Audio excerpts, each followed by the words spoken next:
Una y dos. Y dos. Una y dos. Una y dos.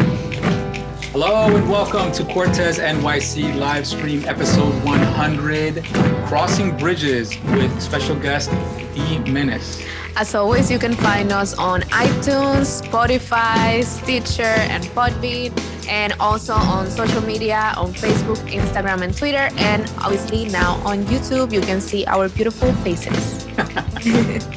And in this episode, we're going to be talking about the On My Mind Art Challenge. The turnout wasn't as big as we, possibly imagined it could have been. Yeah. But we did have two great pieces that were contributed.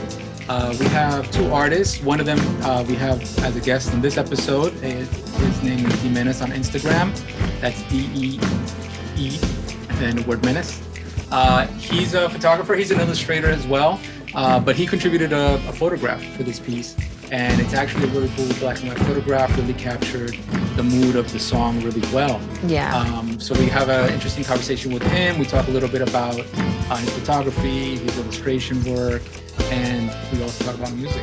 Yeah, we spoke about a little bit of everything, really. What happened during this pandemic and then, our inspirations and everything else. So stay tuned for what's coming. So, all right. So, Cortesnyc Livestream here with Mr. Deemenace. Hey, good evening. How are you guys? Good, man. We're good. I'm so glad to have you on here. We know each other for a long time now. It's been years that we've been online buddies, but we also know each other in person for a few years now. Also, we met, I'm sure, way back at 5 Points. We were just talking about that. Actually, met you even years before that. Remember they used to have those courtyard parties in 47? Okay, all right. You're bringing it way back. I forgot. Hey, I forgot. That's a whole other lifetime. I remember they mentioned your tag name, and they were like, yeah, he's doing a black book over there, and I just kind of peeked over, and I was like, oh, that's you. Yeah, man. Yeah, you know me from back in the day. Yeah, I met you years ago. Woodside, Newer was my old tag, Yeah. and you know me from back in those days. I forgot about that, man. You see that? Yeah. That happens to me. That's crazy. When you get to a certain age, you have different decades of life, of identity, Yeah. Wow, all right. Your name was known from that point on. That's awesome. Like, That's awesome. It was the Queen. You were the Queen's legend. I'd say that in my opinion. That's good to hear, man. So we know each other for a long time, but I had always wanted to have some more participation with this new album that I was doing. I wanted to have I always wanted to have other people interpret something from my music. I'm doing my own interpretations of what the music sounds like to me and what I think the visual should be. So that's why we decided, hey, why don't we do this contest and kind of have, see if people participate. Right, to get a different point of view. Yeah. Yeah. And I was so happy when you were actually interested, when you actually showed an interest.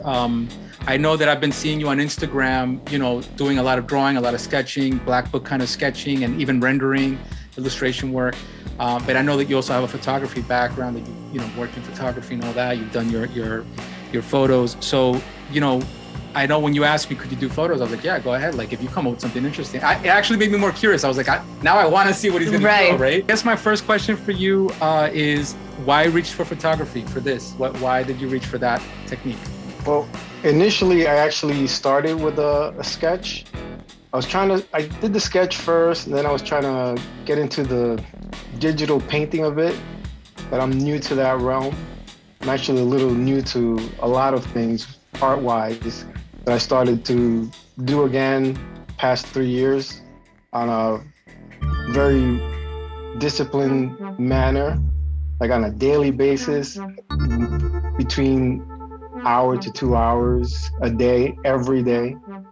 It's been something that I've been trying to build and trying to work towards, maybe even a career in that, career change.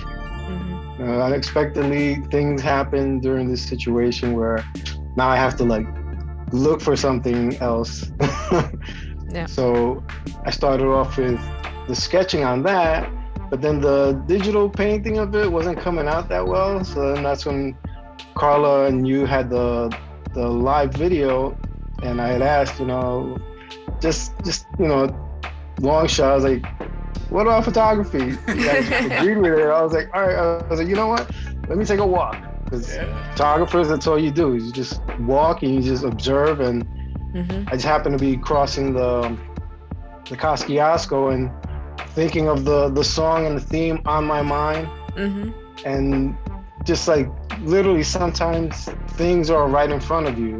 Yeah. But you don't even realize it until all of a sudden it just clicks. And when I just looked at this lady walking up the bridge way ahead of me, I was like, you know what? Like this kind of like the scene looks like very on my mind would be, in my opinion, you're walking alone, you have yourself and your thoughts. And you're in your own space. So I just seen her and I was just like, you know what? I was like, let me give this a shot.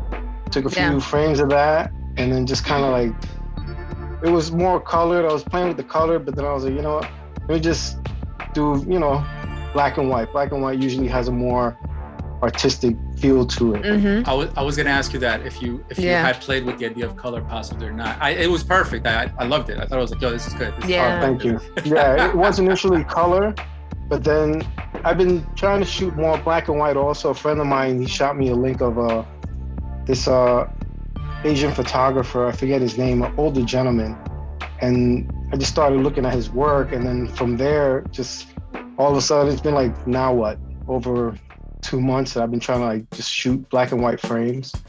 So I've also been trying to shoot film as well, but film is a little pricey to process nowadays. Not like before, the 1 hour photo, you just pay like $7 and you're good to go. But yeah, now it's like a fine art. Yeah, it's like that's $25, $30 a roll. It's like crazy. I mean, it's worth it, but you have to like I told my friend, all right, if we're gonna shoot film, like we need to stick to a theme, because we can't just shoot 100 frames that you shoot digital with no thought at all into it, because then you can just delete and whatever, reshoot.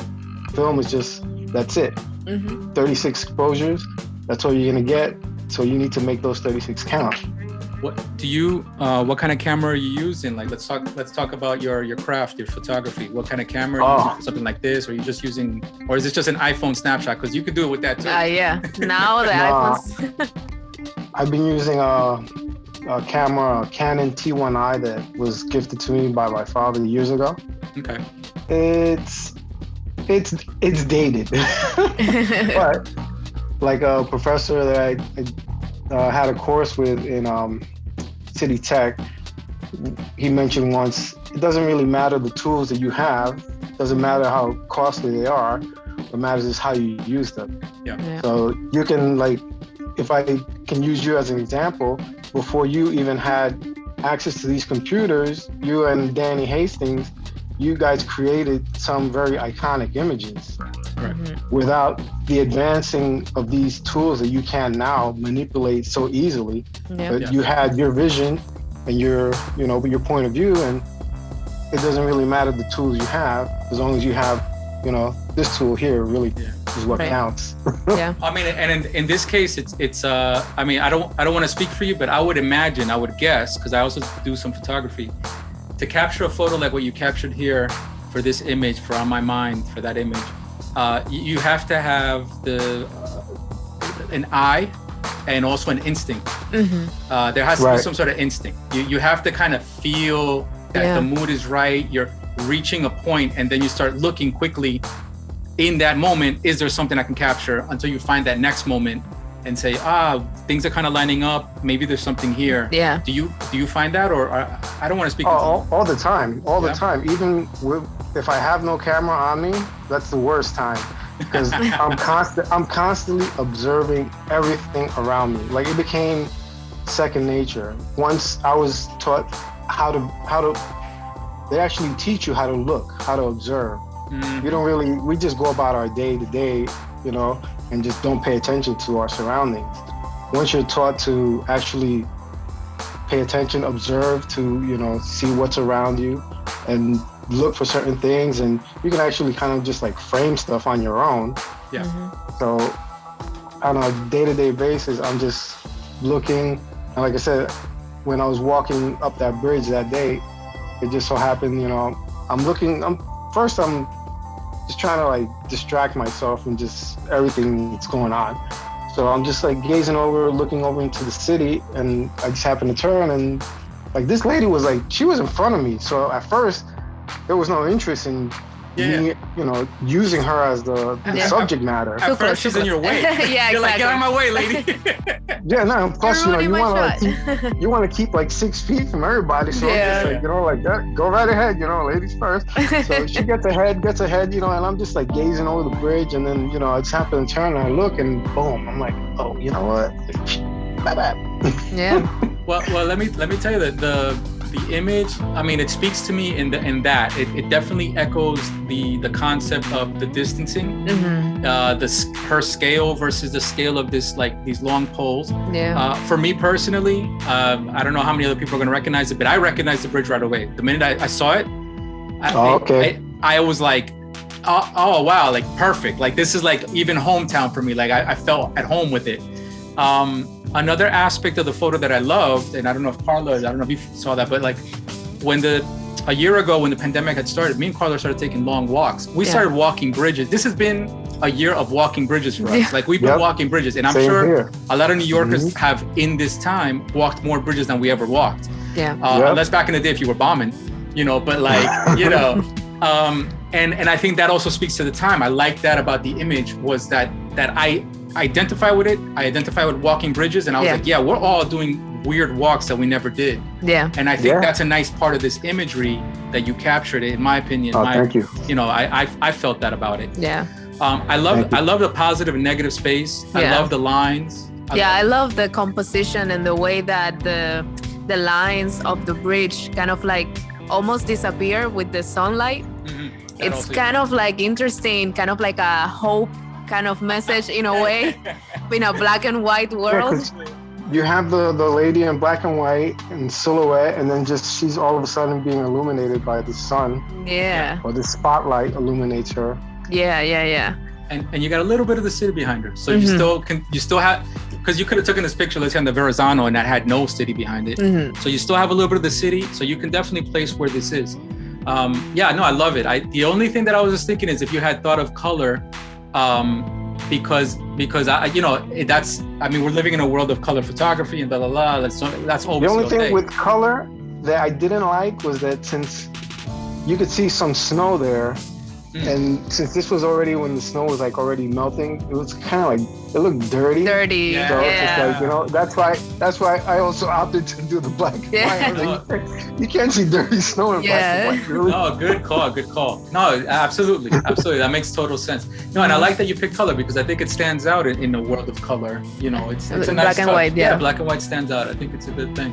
Let's talk about your art. I mean, so photography. Definitely.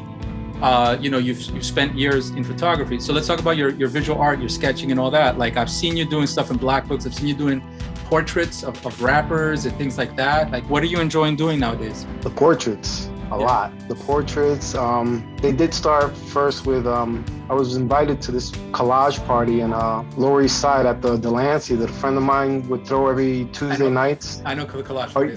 You been? Yeah. Yeah, Savior. Yeah. So I ran into him like one night at a Biggie 20th anniversary in Brooklyn. We went to a gallery show they had there. So he told me about his collage party. He's like, oh, you should come through, check it out, come and paint. So I was like, all right, I kind of put it off because it was like me painting in front of people. Like sometimes, I'd be like at work and people like looking at me. I'm just like, I felt kind of awkward, So I was just like, all right, you know what? I finally like gave it a shot. And since that one night, actually, no, it started with one of his lives. He had invited me. I was like, look, can't make it tonight, but you know what? I'm going to do it from home. So I did a little pencil sketch. I've always done pencil sketches of like whatever, like piecing back then. But then I started with like portraits. I never colored any of them. So I was like, I color it, I'm gonna mess it up. Like I love my pencil sketches. Yeah. So like if I color, I'm just gonna ruin it. But then this one, the first one I did was a Rakim, I was like, you know what? I was like, I like the sketch, came out nice. I was like, I wonder how it would look in color. I was like, you know what? Whatever. If I ruin it, I'll just do it again. Painted it with some old design markers that I had, and surprisingly, came out nice. So then after that, I was just like, you know what? I was like, now I got to go to the collage park. So I went, got canvases, got some paint. Did I even finish that first painting? I don't think I did, but you were painting live at the event. Yeah. That's hard. I have a hard time with that. I think I've seen you painting, but airbrushing. I've painted live at events, and it's to me it's too distracting. Like when I'm at an event, I get very like I want to be drinking and having a good time, and I'm not. It's hard for me to concentrate. At first, it was a little, like I said, I don't feel that comfortable having all these people, especially being the first time that I went the first time. I went the first time. No, honestly, I went the first time to observe. Mm-hmm. So I went the first time to observe, and I watched how like the artists were standing there and painting, and people came around them, and they're like watching them and everything.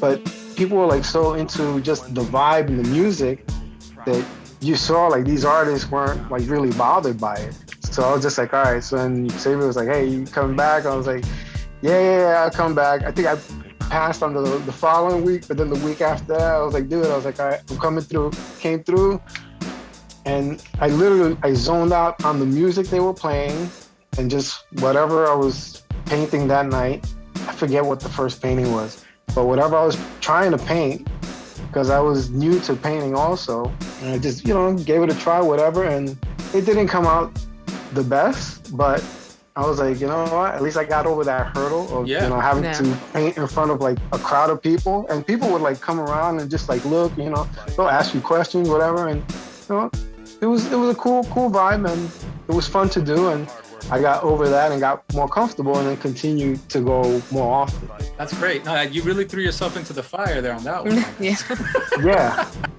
Yeah, no, I've been doing that a lot lately. Good, man. Good for you. With a lot of things, because that's the only way I'm going to be able to like get over it if I just don't jump into it. Well, I'll tell you one thing. What I really like about your sketches that I've seen, and I'm kind of looking right now. I'm looking through your Instagram. I'm kind of seeing the differences between your sketching and your painting. But I think your sketching, it's very cool because you can tell the person that the sketches look alive, which is difficult to do, especially when you do it loosely, because you're doing it tight to the interpretation of the person, but it's still got a loose penmanship to it. I can see the pen lines, I can see the strokes, I can see the, you're not trying to create the illusion of a photograph, you're still trying to make it still feel like a sketch. You have the line work in there. But you're capturing personality with these lines, which is always a difficult thing. When you can, I've had people say, when you can make a two-dimensional, bunch of lines feel like it has look alive. It feels like it has character. Yeah. Like their eyes are awake. Yeah. You've done something. You've created magic. I think your sketches, you definitely capture that, which is awesome. I'm trying to be a little more loose, because I think personally I'm a little too refined, which is not really. I wanted to be like that at first, but now I'm trying to like get away from that. Mm-hmm. I think you're capturing it, man. Obviously you got your own exploration to do, but I think that's an appeal that appeals to, from a visual artist perspective, like your technique. Also the colors, like you play with colors a lot. You throw colors that normally you wouldn't put in a portrait. I'm trying to experiment with color also. Yeah, it's very interesting. So kudos to you on that. Like that's looking great. If you would have given me one of those, I would have gladly had taken one of those pieces. Like the sketch was coming out. It was coming out good until until I tried to do the digital painting. I was just like, and the funny thing was, I didn't even realize it.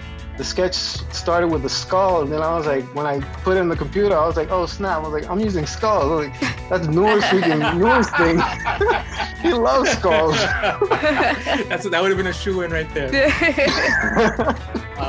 But listen, I still have it. I'll work on it too, and I'll pass it on. Yeah. No, I'm glad you did the photo though. I think the photo was a nice touch, and the funny thing was, I remember when we were. I guess it was at the live when we were saying, could somebody submit photos for an album single cover concept. And I was like, of course, like how many single covers aren't photos? They're all photos. Yeah. If anything, illustration is the rarity. Exactly. You know, it's more common that it's a photograph, right? So I was like, yeah, absolutely. I was like, if somebody illustration initially was the first thing people would go for albums. Right. Yeah, then cameras became more available. And I think now illustrations are coming back because they're more available digitally. So people can do it more easy. And people want to see themselves as a cartoon. Yeah, it's crazy how these things revolve. Yeah. Like everything. Yeah. Everything. One thing becomes the hit. Give it 10 years from now, what wasn't the hit at that point, let's bring that back. Now, I've interpreted music many times. Like I'm even now, like even if I have nothing to do and I want to sketch or doodle, I got to put music on to kind of get my mind into something, because the music always triggers something. So how did you approach? What was your initial approach to like hearing a track and saying, okay, this track, and saying, okay, how do I interpret it? Like, what's your angle to get into it? It's the melody of it and the mood that it gives off. Like certain songs will give you like either a rage feeling or, you know, a more somber feeling. So depending on the melody of it, that's the way it drives me to then put a mark down and see where it goes from there. Right. Do you listen to any music when you do these portraits? All the time. Yeah. All the time, man. If it wasn't for music, like, forget it, man. Like, I love music, dude. Like, I need to listen to that to like calm myself down for like everything, or to like even just try to create something. Like, it always has to be some sort of music in the background. What kind of music are you on your playlist these days? What kind of music are you listening to? I'm all over the place. Yeah. Like, I'm still trying to like, I'm a hip hop head to the core, but I'm trying to find like the new generation of hip hop, but the new generation that is actually still paying homage to what hip hop to me is urban poetry. Right. So there are, you know, these new young poets that are out here, and, you know, I'm trying to find them online, and then from there feed off of that music and try to see where I can create from there. I heard somebody having a conversation about music nowadays, and people saying that now we're living at a time where all the music is out there, and music. I mean, before we couldn't get a nice variety of music. Now you got too much variety. Yeah. Now you even have music that is catered specifically to your likes, if you can find it. Like, you have music that is so specific and so niche that it can exist in the online within genres, like between genres, and creating even genre-less music that you're just kind of like, I can't pinpoint where it fits. We're living in like a weird time right now for music. It's not what it was. So yeah, I think it's hard. I can't imagine being a young person nowadays, or even maybe if you're a young person even cares about, you know, what kind of music am I into versus what you're into. The way we were when we were kids, I'd be like, nah, I'm into this, and I identify with that. I don't know if that exists now. I think it also, you'll go through like phases of what you listen to also. Yeah. Because now I'm going back to like, I've gone back to artists that I grew up on but wasn't knowledgeable of them. And then all of a sudden I listen to them, and like what they're saying, I'm like, why was I not listening to this back then? Before, and it's because I wasn't either around that type of music, or that type of music wasn't exposed as much as it is. You know, they expose certain types of music now. Yeah. We've done a lot of like looking back at retro artists. We do a lot. Yeah. I mean, there's a lot of music that I've discovered in the last 6-7 years that have been here for 20 years. And I'm just finding out about it. And then I realized, oh my God, like, this is great music.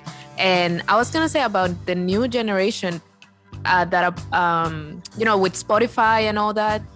Spotify, they create like a playlist depending on your the music that you listen to. So I don't know if the new generation is like into what's their music, but I know that they're into like maybe playlists and kind of like, oh, this is a playlist to work out, this is a playlist to vibe, this is a playlist to dance to. So yeah, I'm not sure of what's the new generation view on music, because another thing is happening is everything is kind of like sounding the same. Mm-hmm. So yeah, that's the bad part about it. There's no variety nowadays. Yeah. Back then you had so many to choose from. Like I said, I grew up on certain type of music, but there was also a different type that I just wasn't exposed to. Mm-hmm. So now you have an abundance of music to listen to, but you gotta but find it's just exactly. You gotta find you have to be exposed to it by someone else. Yeah. Right. Yeah. Like when Cypress Hill came out, nobody, especially in my neighborhood here, like the guys that I grew up with, like I played them the first Cypress Hill, they were like, what the hell is this, man? I was like, what? I was like, dude, wait till you hear this. I went to Jamaica, the Coliseum, I copped the tape, we went to the roof, we used to go to the roof and, hang out on the roof. I was like, all right, you know what? Play this tape. Put that tape on. Once they heard the whole thing, like everybody was just on Cypress Hill. Yeah. Man. And just from there, like if I wouldn't have like heard about it, like around here, like they probably would be like, never heard of them, Because then all of a sudden, like I started like getting curious, like, oh, who's this, And I'd watch like, not we had Video Music Box, but do you remember Flavor Videos, Bobby Simmons? No. Channel 39? No. Oh, yes. Channel 39. Yes. yeah, I remember. Yeah, so he'd be playing stuff that wasn't playing on Video Music Box at that time. So I'd just be like, oh, all right, what's he got now? So I started hearing stuff from there, and then I go to whatever tape shop and just like cop a tape and just play with these guys, and like, oh snap, this is pretty banging, man. Yeah. I mean, I think that footwork that you were doing back then, I guess if you were that kind of person, like a person that's curious about new sounds, you're gonna dig around, and there's plenty to dig around now online. Yeah. I think like what happens to us, and this is happening now even more that we're now putting out music, is that we're putting music out and then we're like creating algorithms for ourselves by the music that we're kind of referencing and kind of finding and exploring new music. We're creating an algorithm that creates suddenly like new things on my timeline, and I'm like, oh, look at this, a new artist. Then I click on it. Oh, look at this, a new artist. And now I'm seeing all these new artists, where before, if I was maybe working on a project about, let's say, photography, all I saw was new things about photography. Yeah. Right. Yeah. Now I'm completely on this algorithm, and all I'm getting is new artists. Music. And every other day, it's a game that we're playing that I'm like sending her a video, being like, oh, check this person out. They just dropped a new video. This one, Somebody we just heard about has a brand new video out. It's, maybe like a very small time person, but they're out there. They're independent people doing stuff. And it's almost like you're your own DJ. You know what I mean? Like they're putting it out there for you just in case this algorithm's creating it for you. And then you have to take the bait and kind of say, okay, do I really want to hear this? Yeah. Now dig further and investigate. Who is the artist? Go down the rabbit hole. Exactly. Yeah, because the streaming services, they're just putting out whatever has like huge numbers. So they're not really promoting. They're not really promoting like independent artists. So we have been looking like into like SoundCloud, YouTube, and things like that, and found a lot of new artists with different sounds. And Bandcamp is another one. Bandcamp is really I'll go on Bandcamp and then you became your own artist with your own sound. Right. Exactly. Exactly. There you go. But that's interesting. Like the state of music now, and how as artists, as visual artists, we need music, and then as musicians, people making music, we need to hear new sounds. And this year especially, that you can't just, let's say, go downtown to some place and hear some new music. Exactly. Everything's online. You got to find it online. It's everything. For the first time, like I said, I'm new to Zoom. I'm taking a online class, which I didn't want to at first, but I'm taking a class at Art Students League. Because I wanted to actually, before this all happened, I attended their student gallery exhibit. And I was just like, I walked through there and I was like, man, I want to take a class here. Like, I want to come to this building. I want to learn here. I want to have that energy from here. Yeah. then this all happened, and then I was like, oh man, I was like, I can't even go anywhere. Yeah. But then they started offering these discounted classes online, and I was like, you know what? I was like, this is an opportunity. I was like, let me take advantage of it. So I enrolled, and I've been doing the Zoom classes from there, and that's cool. but it's still not the same.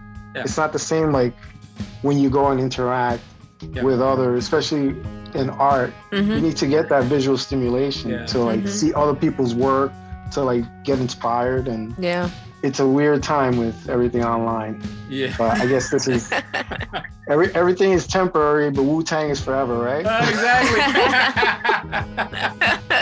Listen, speaking about old music, man, and the 90s hip hop and all that, man, like you just brought me back with the Cypress Hill talk. Like I remember when Cypress Hill came out, and I had that tape, man. And it was a tape. It wasn't even a CD. It was a tape. And I had my old Volkswagen Golf, and I had the crazy subwoofer in the back.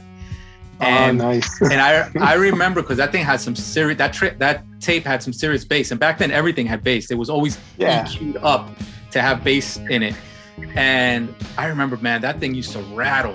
That poor Volkswagen used to rattle, man. Like, you just hear everything rattling in that car, you know? Oh my God. It was hilarious. And I that's when you know the music was good. That's when you knew it was good. And I was thinking, like, you know, nowadays, that's another element about music nowadays, is that, you know, even when we're making our music, you know, we're EQing it so that it sounds correct on an iPhone. Yeah. You know what I mean? I have speakers that I test them out and make sure it all sounds good here.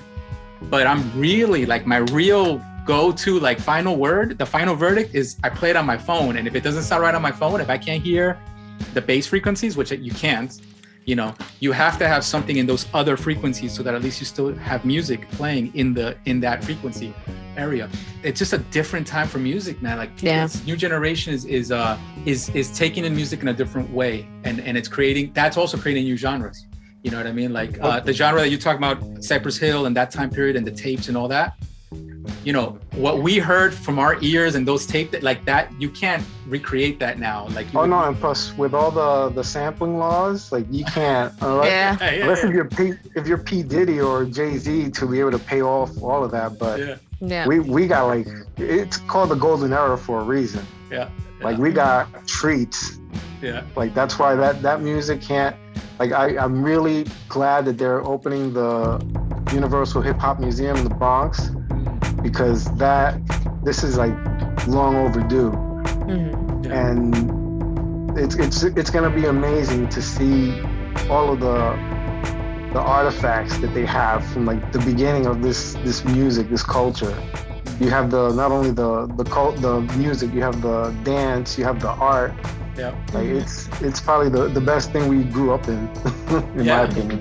I mean, and the funny thing is, it's the shame that you know, I mean, not a shame, but like it's like a loss for our generation or the older generation it's a loss of, like, what we thought was so important and that no longer is even relevant, you know, meaning the criteria that we thought was important, you know, in the music. We like you just said, if your speakers and your car isn't rattling, you don't have good music.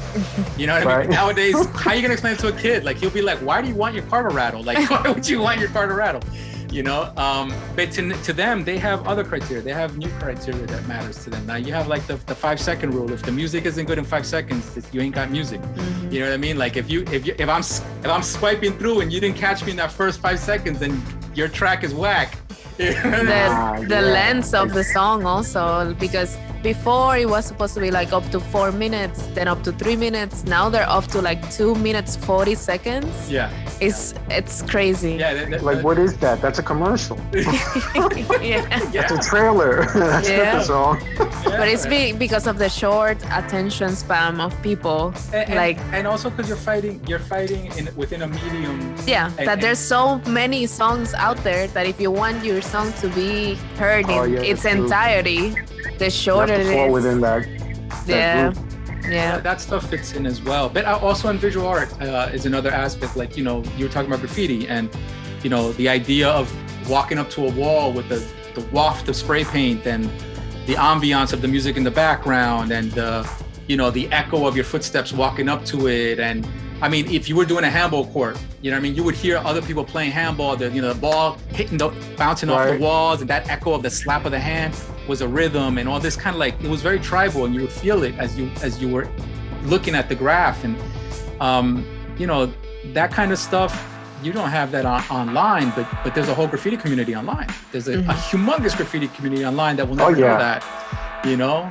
They're seeing this stuff online, and I'm not a hater about it. I'm fine with it, but there is a different criteria for what is a new graffiti culture versus the older graffiti culture. Like back in the day, if your wall got dissed quickly, you didn't have anything good. You didn't put anything good up. Nowadays, it doesn't matter. I mean, you could paint and it could get dissed tomorrow, but you got the photo lives on, it's online. Now it's not that. Now it's how many likes did you get? Like you said, there's not much value in certain things. Yeah. That kind of sucks. The criteria's changed. Yeah, the criteria's changed. I mean, also back then, you knew that if a piece had a certain amount of colors and a certain amount of things, you managed to pull that off with the limited supply that you had. Now there's so many colors to choose from and all that it just becomes, that's irrelevant. Like if you made those color choices because you chose those colors, not because it's what was available. I think back in the day, I look at some of my old pieces and I'm like, man, why did I even choose those colors? Like that make no sense. And I'm like, oh, really? Yeah. I mean, my early pieces, I was using baby blue with brown and orange. Like who does that? Like, baby blue, brown, orange, and then clover green. It works. Oh yeah, and I had like a light pastel pink for dotted outline, and I'm like, those colors don't make any sense. But back then we ignored that because that's what we had available. So we kind of gave leeway to that. That was part of the criteria, was that it's gonna be a little ugly. So it's gonna be a little ugly. It's okay. But this is all the Pergaments had this week. Exactly. And that's something also that like.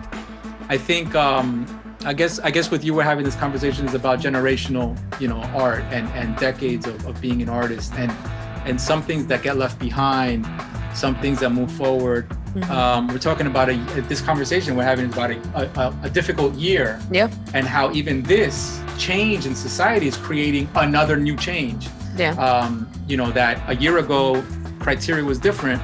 Now the criteria is different for music. Criteria is different for visual art. Like, where people are exploring new things and trying to find new value in art. And I think just like right now, finding value and maybe taking a long walk and doing a photo shoot, and looking for that golden, perfect moment to take that snapshot and capture something. Where maybe 2 years ago, we didn't care. We would just keep driving by and be like, I'm not gonna take that walk. I'm lazy today. The funny thing is that before, you would think that during all of this, I probably would have been out there even more.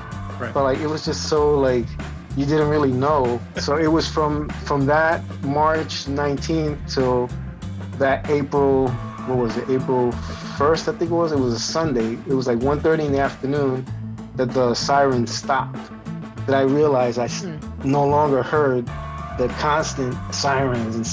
I was just like, with my girlfriend, I was like, you hear that? She's like, wow. I was like, I don't hear sirens. They haven't been passing by. Like, and from that day on, I was just like, all right, you know what? Because you had to like stay home, for like the most amount of time that you could, and you do like a food run for like a week or 2 weeks. Because you didn't know. So I was taking my camera with me, but I wasn't shooting as much because I was just like, you know what? Like, I have a schedule. Like, I gotta go do this, go drop stuff at my mom's, and come back here. So I wasn't shooting much. I kind of like regret it at certain times, but it's all actually here. I was gonna say that it's the experience. The experience is what is gonna give you what you couldn't capture. I mean, it goes back to what I was saying in the beginning, that instinct. This experience is gonna create a new instinct in you. You know what I mean? For the next time. It's gonna, for the next opportunities that you have, not next time of this, but next opportunities that you have to really go on a shoot. Your instincts are going to be wired a little different because of this, I think. I mean, it is for me. I approach projects differently than I did a year ago. I'm approaching projects this year. I'm approaching projects a lot more aggressively and a lot more I'm a lot more thankful. I have the skills that I have, the skill set that I have. I think I became more aware of the skill set that I have, and I am more aware of the decades of investment and versatility, so that in a situation like this, you know, I have things to make money with, but also things to preoccupy myself with, things to entertain my mind with, things to connect with others with, because art is also a communication, and that's something that this time period has reminded me, is that you know, in isolation, what good is art, right? If a tree falls in the forest, did anybody hear it, right? So if you painted an amazing painting, who gives a crap if nobody ever saw it? But this year has made me realize the importance of making art that connects with people, that you could actually put out there and have people echo back at you something. And that the value in that, the value in not just creating beautiful art that nobody ever sees, but actually creating also personal art that you share, that you open up to people and share. I think this year also taught me a little bit of that. I mean, you're working on your original lyrics and everything. But I think my process is a little bit similar to the process, because at the beginning I was kind of like taking my time and I didn't know what was going to happen, so I wasn't feeling that inspired, and I was just kind of like my mind was not able to focus because I needed to work from home, a job that is not supposed to be working from home. So I didn't know what was going to be the future of my day job. I didn't know.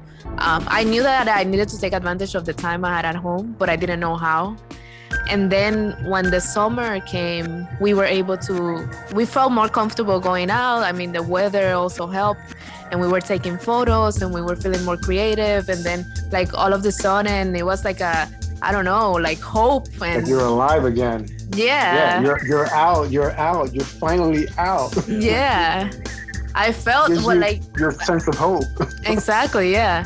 So I felt that, I mean, then, you know, I started working again and everything. But then I think that was like my focus to say, okay, I need to start working on my album, like focusing on that, because this is the time. Like if we don't do it now, like we're not going to do it ever. Yeah, that's what I said. I've told a lot of people, like we got, you know, unfortunate experience that we have to all like go through, but we also got an opportunity of a break, in a sense. Yeah. When you normally don't have, you always say like, you know, only if I had more time, I do this, I do that.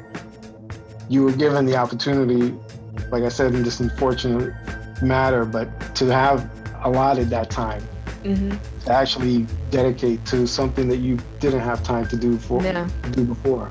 Yeah, and also put into perspective the time that I was spending like at my job, what I'm doing at my job, and then coming back home, kind of like spark that energy and keep going and keep working in my personal projects, because if not, it will never happen.